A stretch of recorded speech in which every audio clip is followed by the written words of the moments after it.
जय श्री कृष्णा। आप सभी का मेरे इस चैनल पर बहुत बहुत स्वागत है। आज हम इस वीडियो में आप सबके लिए लेकर आए हैं वैशाख मास में सुने जाने वाली पीपल सींचने की व्रत कथा। तो चलिए अब हम कथा शुरू करते हैं। एक गांव में एक बूढ़ा ब्राह्मण रहता था। वह रोज पीपल को जल सींचता था। पीपल में से रोज एक लड़की निकलती और कहती, पिताजी मैं आपके साथ चलूंगी। यह सुनते सुनते ब्राह्मण दिन ब दिन कमजोर होने लगा। तो ब्राह्मणी ने पूछा कि क्या बात है। बूढ़ा ब्राह्मण बोला, जब भी मैं पीपल सींचता हूँ, पीपल में से एक लड़की निकलती है और कहती है कि वह मेरे साथ घर चलेगी। ब्राह्मणी बोली कि कल आप उस लड़की को घर ले आना। जहाँ हमारी 6 लड़कियाँ पहले से ही हैं, उसमें यह 7वीं लड़की और सही। अगले दिन ब्राह्मण उस लड़की को घर ले आया। घर लाने के बाद बूढ़ा ब्राह्मण आटा मांगने गया तो उसे पहले दिनों की अपेक्षा आज ज्यादा आटा मिला। जब ब्राह्मणी वह आटा छानने लगी तो वह लड़की बोली कि लाओ माँ, मैं आटा छान देती हूँ। जब वह आटा छानने बैठी तो परात पूरी भर गई। उसके बाद माँ खाना बनाने के लिए जाने लगी तो लड़की बोली कि आज रसोई मैं बनाऊंगी। तो ब्राह्मणी बोली कि नहीं बेटा, तुम अभी छोटी हो, तेरा हाथ जल जाएगा।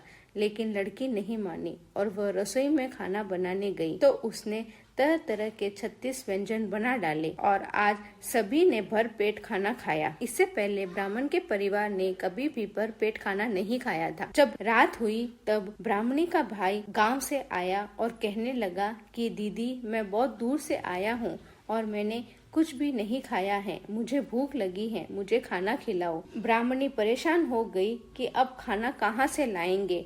लड़की ने पूछा कि क्या बात है माँ, आप इतनी परेशान क्यों हैं।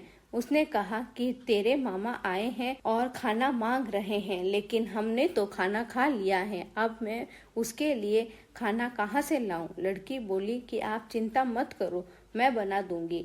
और वह रसोई में गई और मामा के लिए 36 व्यंजन बना दिए।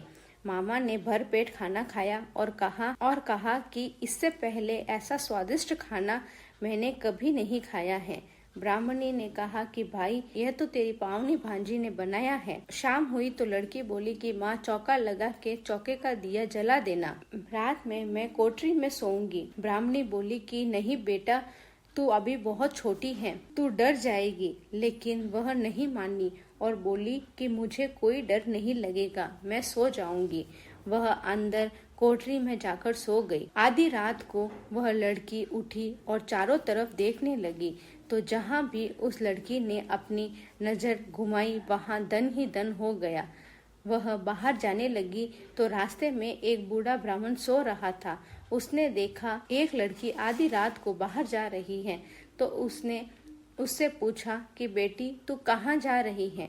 लड़की बोली कि मैं तो दरिद्रता दूर करने आई थी, अगर तुम्हें दूर करवानी हो तो करवा लो। उस बूढ़े ने अपने घर का पता बताया और उसे घर के अंदर ले गया। लड़की ने चारों तरफ देखा, जहाँ भी उसने देखा वहाँ धन धान्य हो गया।